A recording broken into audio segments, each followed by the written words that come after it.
औज़ुबिल्लाहि मिनश्शैतानिर्रजीम बिस्मिल्लाहिर्रहमानिर्रहीम। एक दोस्त ने बार बार सवाल किया, हम उसके सवाल का जवाब देते हैं और अल्लाह ताला उस मेरे दोस्त को रूहानी बरक़ात, रूहानी तरक्की अता फरमाए। कमेंट्स में लिखते हैं पर अपना नाम नहीं लिखते, अपना नाम भी मुझे बताइएगा ताकि मैं अपनी खासुल खास दुआओं में आपको याद रखूं।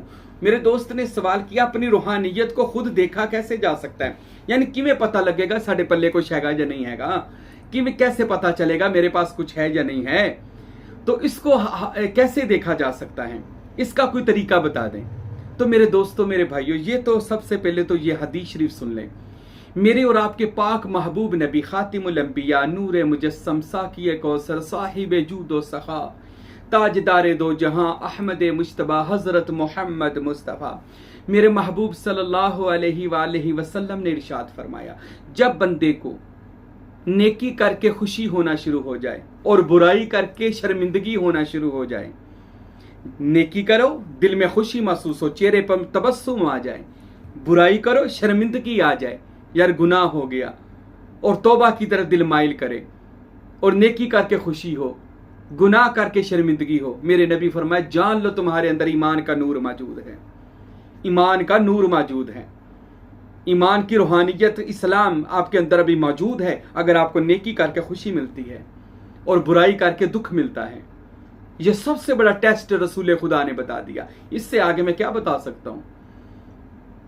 बाज लोगों को मैंने देखा, वो लोगों को दुख देकर खुश होते हैं, तकलीफ में देकर खुश होते हैं। अस्तगफिरुल्लाह, ये लोग इंसान भी नहीं होते। मुसलमान तो बड़ा दूर है, और मुसलमान के ऊपर मोमन है, मोमन के ऊपर वलायत है। मैं कहता हूं ऐसा तो बंदा इंसान भी नहीं होता। इंसान भी जो किसी दूसरे इंसान की तकलीफ देखता है तो खुद में महसूस करता है, यार तकलीफ, किसी जानवर की तकलीफ भी उससे नहीं देखी जाती। और मोमन तो वो होता है कि जिसके बारे में रसूल खुदा ने फरमाया, मोमन वो है कि अगर कोई किसी भी मुसलमान को तकलीफ हो तो उसको लगता है कि मुझे तकलीफ हो रही है, और वो फौरन उसकी तकलीफ का कोई हल करता है, उसकी परेशानी को दूर करने की कोशिश करता है। तो ईमान की निशानी है खुशी होना, नेकी करके, नेकी करे खुशी हो जाए। अच्छा, अब हम आते हैं हजरत मौला अली शेर खुदा मुश्किल कुशा, जो तमाम औलिया अल्लाह के सरदार हैं। हजरत मौला अली अलैहिस्सलातु वस्सलाम ने इरशाद फरमाया, आप फरमाते हैं कि जब तेरा दिल करे कि तो खुदा की बार बार बंदगी करे, उसकी हम्द व सना करे और उसके नबी पर दरूद भेजे, तो मौला कायनात फरमाते अगर तेरा दिल अल्लाह की मारिफत की तरफ माइल हो रहा है तो जान ले अल्लाह तुझसे मोहब्बत करता है, और तेरे अंदर कोई रूहानी ताकत है, कोई थोड़ी सी पावर है, जिस पावर को वो पावर अपनी तरफ खींच रही है। तेरे अंदर तेरी माँ बाप की दुआ हो सकती है, तेरे शेख की तवज्जो और दुआ हो सकती है, जो तेरे अंदर मौजूद है, और वो तुझको खींच रही है अल्लाह ताला की तरफ। तो गोया तुझ में थोड़ी सी रत्ती बराबर भी ईमान और रूहानियत तेरे अंदर मौजूद है, अगर तेरा दिल इबादत में लगता है, अगर तेरा दिल दुरूद व सलाम में लगता है। मौला अली ने भी खूब फैसला फरमा दिया। अब हम बात करते हैं गौसे आजम सैयद अब्दुल कादिर जिलानी रहमतुल्लाह अलैह। आप फरमाते हैं कि जिस बंदे को ये शक हो कि पता नहीं मेरे अंदर रूहानियत है या नहीं है, पता नहीं मेरे अंदर कोई पावर है या नहीं है, तो हजरत गौसे पाक सैयदना अब्दुल कादिर जिलानी रहमतुल्लाह अलैह फरमाते हैं उसको चाहिए कि वो अल्लाह ताला की ऐसे अल्फाजों में अल्लाह की हम्दो सना करे कि वो अल्फाज खुद ब खुद उस पर नाज़िल हों। अगर नाज़िल नहीं होते, यानी मिसाल वो अल्लाह की तारीफ करता है, अल्लाह तो बहुत अच्छा है, अल्लाह तेरी क्या बात है, अल्लाह तेरी शान किबरियाई पर कुर्बान, अल्लाह तेरी इज्जतों पर कुर्बान, अल्लाह तेरी शानों पर कुर्बान, अल्लाह तुझी से चाहता इज्जत करता है। तो जब बंदे के दिल में ये अल्लाह की हुब और मारिफत पैदा होनी शुरू हो जाए ना, गौस पाक फरमाते समझो उसके अंदर ईमान है। ये भी अपनी रूहानियत चेक करने का तरीका है। और फिर आते हैं अपने पीरो मुर्शिद सखी सुल्तानुल आरफीन सुल्तान बाहू रहमतुल्लाह अलैह। आपने फरमाया जिस बंदे का दिल इसमें अल्लाह जात में लगना शुरू हो जाए, बहुत लोगों का तो दिल करता ही नहीं इसमें अल्लाह जात करने को, वो कहते हैं जी पढ़ाइयाँ कर लो, चिल्ले वजीफे कर लो, तसव्वर की करना जी, एवं ही लोगों ने। और सुल्तान बाहू फरमाते हैं कि जिस बंदे का तसव्वर इसमें अल्लाह जात करने को दिल नहीं ना करता, जान ले वो खाली है, वो वेला बिल्कुल। अगर वो इसमें अल्लाह जात का अपने सीने पर, दिल पर इसमें मोहम्मद और अल्लाह का नक्श करता है, अगर करता है तो सुल्तान बाहू फरमाते जान ले उसके अंदर रूहानियत का एक आफ्ताब और महताब चमक और दमक रहा है, यानी उस बंदे के अंदर पूरा करंट है। कि वो बंदे के अंदर पावर मौजूद है, क्योंकि वो इसमें अल्लाह ज़ात में उसका दिल लगता है। दिल लगना भी बड़ी बात है, इस चीज़ में दिल का लगना, और ये भी रूहानियत की निशानी है।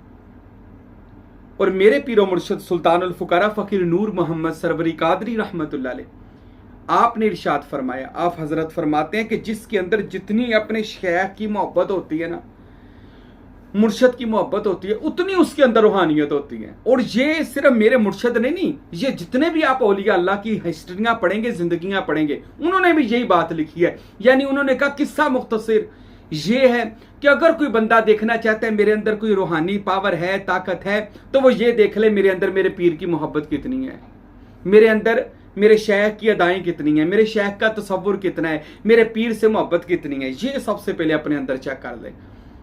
तो मोहब्बत मुर्शद ये तो हमारा सबसे पहला कह मंजिल ही पहली मोहब्बत मुर्शद है, अदब मुर्शद है। तो अपने अंदर ये पहले चेक करें क्या आपके अंदर तसव्वुर मुर्शद मौजूद है, मुर्शद से प्यार करते हैं, अदब करते हैं, एहतराम करते हैं, खिदमत करते हैं, उनके नक्शे कदम पे चलते हैं, तो फिर देखें अंदर रूहानियत कितनी होगी। ये आपकी मोहब्बत से पता चलेगा। क्यों? हजरत ईसा मसीह अलैहिस्सलाम ने अंजील में फरमाया, जिसको जितनी मेरी मोहब्बत मिली उसके उतने गुनाह माफ हो गए, उतने गुनाह माफ हुए और उतने दर्जे बुलंद हुए, जिसको जितनी मोहब्बत मिली।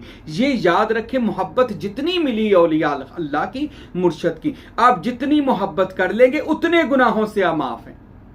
अब देख लें कितनी मोहब्बत करनी है, थोड़ी सी करेंगे थोड़े गुनाह माफ होंगे, इस बहुत ही करेंगे बहुते गुनाह माफ होंगे। तो लामहदूद मोहब्बत करेंगे तो आपके लामहदूद गुनाह माफ होंगे। ये हजरत ईसा ने अंजील में फरमाया, अपनी बाइबल में फरमाते, वो एक औरत ने जब आपके पाँव को चूमा था तो किसी बंदे ने कह दिया हजरत ये तो गलत औरत है, हजरत ईसा से कहा। तो हजरत ईसा ने उस बंदे से कहा, बंदे खुदा तेरा काम बनता था मैं तेरे घर आया। हजरत ईसा मसीह फरमाते हैं बाइबल में, मत्ती की अंजील में, ए बंदे खुदा तेरा काम बनता था कि मरियम का बेटा तेरे घर आया तो मेरे हाथ चूम कर मेरा इस्तकबाल करता, पर तूने ना किया। जबकि ये औरत जब से आई है मेरे पाँव को बोसा दे रही है। तेरा काम बनता था, हजरत ईसा फरमाते हैं, कि तू मेरे सर में खुशबू वाला तेल डालता, लेकिन तूने मेरे सर पे या पाँव पे तेल ना लगाया। जबकि ये औरत जब से आई है महंगी खुशबू मेरे पाँव पे लगाई जा रही है और अपने बालों के साथ मेरे पाँव साफ कर रही हैं। फिर हजरत ईसा मसीह अलैहिस्सलाम ने फरमाया, ए बंदा खुदा तेरा हक बनता था तू मेरे पाँव धोता कि तेरा मुर्शद तेरे घर आया, लेकिन तूने ऐसा ना किया। जबकि ये औरत अपने आंसुओं के साथ मेरे पाँव धो रही है। फिर हजरत ईसा मसीह खड़े हो गए और खड़े होकर अपने सारे शागिर्दों से फरमाया, शागिर्दों सुन लो, जिसको जितनी मोहब्बत मिली उसके उतने गुनाह माफ हो गए, जितनी मोहब्बत मिली उतने। फिर आपने एक तमसील भी बयान की, एक मिसाल भी हजरत ईसा ने बयान की कि एक आदमी ने दो बंदों को कर्जा दिया, एक को 1 लाख रुपया, एक को 50,000 रुपया कर्जा दिया। फिर उसने दोनों के कर्जे माफ कर दिए। तो हजरत ईसा ने फरमाया, बताओ उन दोनों ने जिन्होंने कर्जा देना था दोनों के कर्जे माफ हो गए। एक ने 1 लाख देना था, एक ने 50,000 देना था। दोनों में से ज्यादा खुश कौन सा हुआ? तो कहने लगी जी वही खुश ज्यादा होगा जिसने 1 लाख देना था, तो वो ज्यादा खुश होगा। तो फरमाया, जान लो जो जितना देगा उतने गुनाह माफ होंगे, जो जितनी मोहब्बत करेगा यानी अदब देगा, इखलाक देगा, हमें एहतराम करेगा, हमें इज्जत देगा, उतने गुनाह माफ होंगे। अब ये जान लो आपने ज्यादा खुश होना है या कम खुश होना है। ज्यादा से ज्यादा कर्जे हंसना दें, अपने मुर्शद से मोहब्बत करें। ये देखिए मेरे अंदर कितनी पावर है। फिर पता चलेगी मोहब्बत मुर्शद जितनी आपके अंदर होगी उतनी रूहानी पावर्स आपके अंदर मौजूद है। और जितना इसमें मोहम्मद का नूर और इसमें अल्लाह ज़ात का सरूर और अल्लाह की हजूरी आपके अंदर, जितनी आपको इसकी कशिश और तलब होगी उतनी आपके अंदर हजूरी और फैज़ और रूहानियत होगी। यही चेक करने का तरीका है। अल्लाह हम सब को रूहानी बरक़ात, रूहानी तरक्कियाँ अता फरमाए। वमा अलैना इल्लल बलागुल मुबीन।